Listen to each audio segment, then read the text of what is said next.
la principale source de dépenses dans les dépenses de l'État, c'est la masse salariale. Et c'est évidemment ça qu'il faut maîtriser.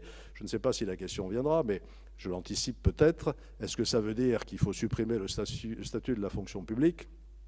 Je développe depuis quelque temps une nouvelle théorie qui est celle de la goutte d'eau qui fait déborder le vase. Si je récapitule toutes les réformes que j'ai en tête et qu'on balayera peut-être dans cet entretien, le vase est plein.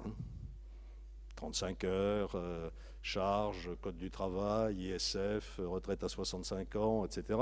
Le vase est bien plein. Donc ne rajoutons pas la petite goutte d'eau qui risque de le faire déborder, comme je l'ai fait en 95. 95, j'avais un vase bien plein, et malgré les conseils qu'on m'avait donnés, j'ai rajouté la petite goutte d'eau qui était la réforme des régimes spéciaux de retraite, sur laquelle je n'étais pas prêt. Et contrairement à une légende bien installée, y compris dans l'ouvrage de Robin Rivaton, je n'ai pas reculé sur la réforme de l'assurance maladie.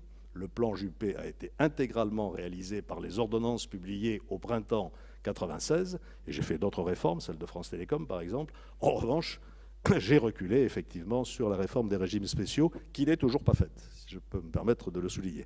Donc voilà, abroger le statut de la fonction publique, d'abord, ça ne me paraît pas une bonne chose. Il y a des secteurs dans la fonction publique où il est normal que les fonctionnaires aient une protection particulière parce qu'ils exercent des fonctions régaliennes.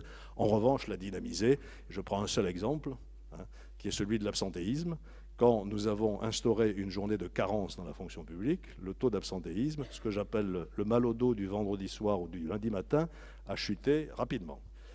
Nos successeurs, pour faire plaisir aux syndicats, ont supprimé la journée de carence et le taux d'absentéisme est reparti à la hausse. Il faudra rétablir 1 ou 2 journées de carence pour faire en sorte que les abus qui existent, c'est un peu la nature humaine, ne cessent ou diminuent en tout cas.